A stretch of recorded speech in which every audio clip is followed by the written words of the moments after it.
इस घिनौनी चीज से बनाया जाता है कैप्सूल का कवर। हकीकत जानकर खाने से परहेज करेंगे आप। आखिर क्यों लड़कियों की जीन्स की जेब होती है छोटी? वजह जानकर हैरान रह जाएंगे आप। और क्या आप जानते हैं कि भगवान श्री राम के धनुष का नाम क्या था? ये है दुनिया की सबसे बुजुर्ग डॉक्टर। उम्र जानकर दांतों तले उंगली दबा लेंगे आप। और आखिर क्यों अंतरिक्ष में सांप भेजने की तैयारी कर रहा है नासा? चलिए शुरू करते हैं अमेजिंग फैक्ट से भरा ये मजेदार वीडियो। नंबर 1, आज के आधुनिक समय में हर कोई स्टाइलिश लुक अपनाना चाहता है, जिसके लिए युवाओं की पहली पसंद जीन्स होती है। ऐसे में मार्केट में अलग अलग स्टाइल और लुक की जीन्स मौजूद है। लेकिन क्या आपने कभी लड़कियों की जीन्स पर गौर किया है? आमतौर पर लड़कियों द्वारा पहनी जाने वाली जीन्स की जेब लड़कों की जीन्स की जेब के मुकाबले छोटी होती है, जिसकी वजह से लड़कियों की जीन्स की जेब में मोबाइल रखना भी मुश्किल हो जाता है। ऐसे में सवाल खड़ा होता है कि आखिर लड़कियों की जीन्स की जेब छोटी क्यों होती है? तो हम आपको बता दें कि इसके तार पुराने समय से जुड़े हुए हैं।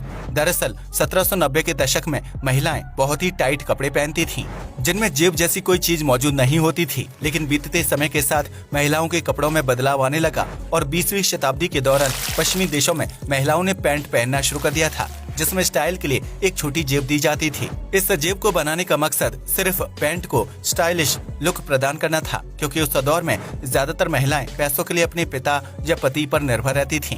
ऐसे में महिलाओं की जीन्स या पैंट में छोटी जेब दी जाती थी, क्योंकि उन्हें जेब में पर्स जैसी चीज रखने की जरूरत नहीं होती थी।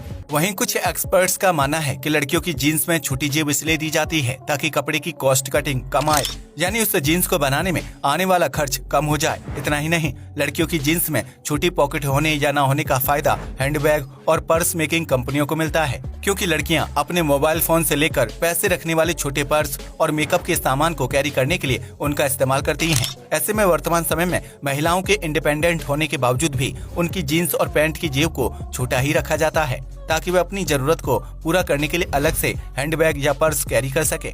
अगर महिलाओं की जीन्स की जेब पुरुषों की जीन्स की तरह बड़ी होगी, तो वो भी मोबाइल फोन और अन्य छोटी वस्तुओं को रखने के लिए अपनी जेब का इस्तेमाल करेंगी, और इससे हैंडबैग व पर्स मेकर्स को नुकसान झेलना पड़ सकता है। हालांकि अब लड़कियों के कुछ अलग डिजाइन वाले कपड़ों और पैंट में जेब दी जाने लगी है, लेकिन मार्केट में ऐसे कपड़ों की संख्या बहुत ही लिमिटेड है। नंबर 2, आपने अक्सर सुना होगा कि बढ़ती उम्र सिर्फ एक नंबर है, क्योंकि अगर इंसान का शरीर और दिमाग स्वस्थ है तो वह बुढ़ापे में भी हर तरह का काम करने में सक्षम होता है। ऐसे में आज हम आपको दुनिया की सबसे बुजुर्ग डॉक्टर महिला के बारे में बताने जा रहे हैं, जिनकी उम्र 102 साल है। यह महिला अमेरिका के एरिजोना राज्य में रहती है, जिनका नाम ग्लैडिस मैकगैरी है। ग्लैडिस अपनी जवानी के दिनों से ही मेडिकल के क्षेत्र में सेवाएं दे रही हैं, जिन्होंने न जाने कितने ही बच्चों की डिलीवरी कराई है। इतना ही नहीं, ग्लैडिस मैकगैरी ने भारत, अफगानिस्तान और बांग्लादेश में भी बर्थिंग एक्सपर्ट के रूप में काम किया है, जबकि उन्हें 102 साल की उम्र में भी डॉक्टर के पास जाने की जरूरत नहीं पड़ती है। ग्लैडिस मैकगैरी इस उम्र में भी घर की सीढ़ियां खुद चढ़ती और उतरती हैं, जबकि अपने खाने पीने व डाइट का खास ख्याल रखती हैं। अपने शरीर को कार्यशील रखने के लिए ग्लैडिस सिलाई बुनाई का काम करती हैं, जबकि आंखों की रोशनी कमजोर होने के बावजूद भी छोटे बच्चों के लिए गिफ्ट तैयार करती हैं। उनका मानना है कि अगर इंसान चलना फिरना या काम करना बंद कर देता है, तो उस स्थिति में शरीर के बूढ़े और कमजोर होने के चांस काफी ज्यादा बढ़ जाते हैं। मैकगैरी का कहना है कि वे 10 साल और जीना चाहती हैं, जिसके लिए वे अपनी सेहत का खास ख्याल रखती हैं। भले ही दुनिया भर के वैज्ञानिक अभी भी इंसान की उम्र लंबी करने का कोई साइंटिफिक तरीका खोज रहे हैं, लेकिन ग्लैडिस मैकगैरी प्राकृतिक रूप से इतने सालों तक जिंदा रहकर दुनिया की सबसे पुरानी और बुजुर्ग डॉक्टर बन चुकी हैं। नंबर 3, आमतौर पर जब एक बच्चा जन्म लेता है तो उसका शरीर माता पिता के डीएनए से मिलकर तैयार होता है। ऐसे में बच्चे को माता पिता या परिवार से आनुवंशिक यानी जेनेटिक बीमारी मिलने का खतरा बढ़ जाता है, जो पीढ़ी दर पीढ़ी आगे बढ़ती रहती है। लेकिन इस दुनिया में एक ऐसे बच्चे ने भी जन्म लिया है जो 3 अलग अलग लोगों के डीएनए से मिलकर बना है। इस बच्चे के जन्म में माता पिता के डीएनए के अलावा एक अन्य महिला का डीएनए भी शामिल है, जिसे इंग्लैंड में आईवीएफ तकनीकी की मदद से विकसित किया गया है। डॉक्टरों की माने तो 3 लोगों के डीएनए से पैदा होने वाले इस बच्चे को जेनेटिक म्यूटेशन यानी आनुवंशिक बीमारी होने का खतरा नहीं होगा, जिसकी वजह से वह एक स्वस्थ और लंबा जीवन व्यतीत कर सकता है।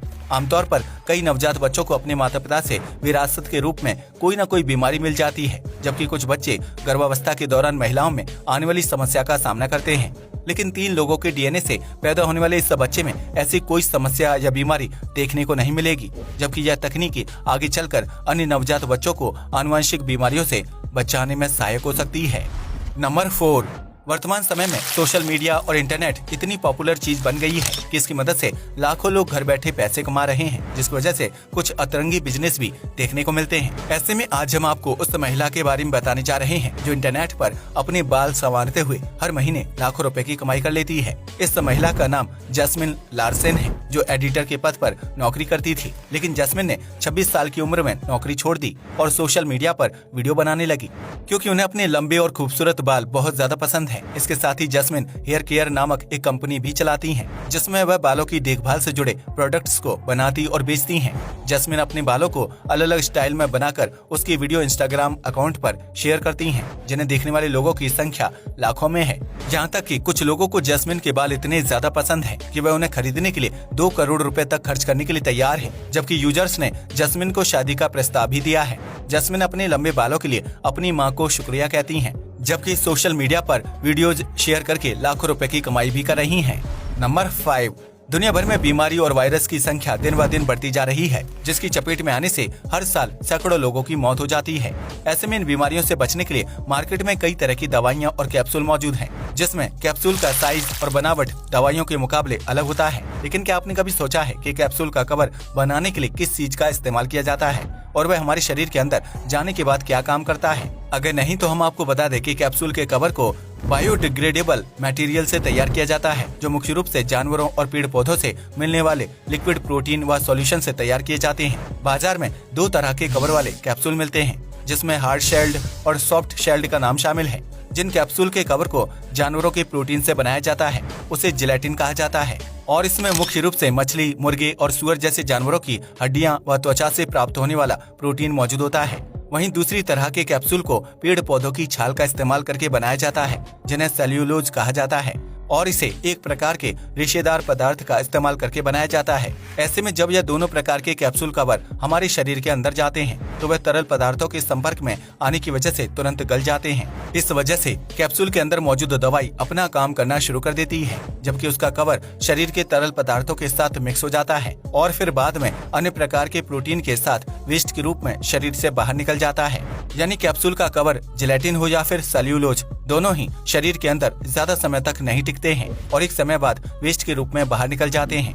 नंबर 6, पूरे भारत में भगवान श्री राम के भक्तों की संख्या लाखों करोड़ों में है, जो अपने ईश्वर के जीवन को अपना मार्गदर्शक बनाते हैं। ऐसे में आपको भी ये पता होगा कि भगवान श्री राम धनुष चलाने में माहिर थे, जिनके पास हमेशा एक धनुष होता था। लेकिन क्या आप जानते हैं कि भगवान श्री राम के धनुष का नाम क्या था और वह किस चीज से बना था? अगर नहीं तो हम आपको बता दें कि भगवान राम का धनुष कोदंड था, जो उस समय का सबसे प्रसिद्ध धनुष हुआ करता था।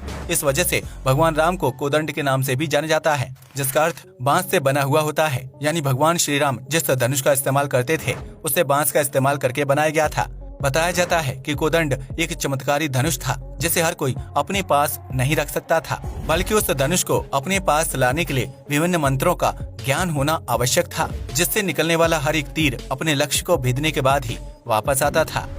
नंबर 7, अमेरिकी स्पेस एजेंसी नासा समय समय पर नए नए प्रोजेक्ट लॉन्च करती रहती है, जिसका मकसद इस ब्रह्मांड में जीवन की तलाश करने से जुड़ा होता है। ऐसे में अब खबर आ रही है कि नासा बहुत ही जल्द अंतरिक्ष में सांप भेज सकता है। हालांकि यह पहली बार नहीं है जब कोई स्पेस एजेंसी अंतरिक्ष में जानवर भेज रही है, बल्कि इससे पहले भी कई बार विभिन्न जानवरों को अंतरिक्ष में भेजकर रिसर्च को अंजाम दिया गया है। हालांकि इस बार नासा सांपों को स्पेस में भेजकर जीवन को खोजने की अनोखी मुहिम शुरू कर रहा है।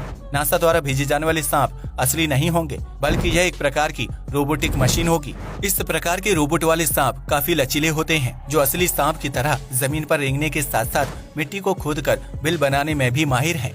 ऐसे में इन रोबो सांपों को शनि ग्रह के चंद्रमा एनसेलेडस पर भेजा जाएगा, जिसकी खोज 1789 में की गई थी। नासा के वैज्ञानिक शनि ग्रह के इस चंद्रमा पर जीवन की तलाश करना चाहते हैं, जिसमें रोबो स्नेक अहम भूमिका निभा सकता है। यह सांप चंद्रमा की मिट्टी के अवशेष लाने के साथ जमीन में गहराई तक बिल भी बना सकता है, जिससे वैज्ञानिकों को यह जानने में मदद मिलेगी कि उस चंद्रमा की मिट्टी में जीवन पनपने योग्य तत्व मौजूद हैं या नहीं। हालांकि इस रोबो स्नेक को कब तक अंतरिक्ष में भेजा जाएगा, इसे लेकर किसी आधिकारिक तारीख का ऐलान नहीं किया गया है। आज के लिए बस इतना ही। वीडियो पसंद आया हो तो इसे लाइक और शेयर करें। धन्यवाद।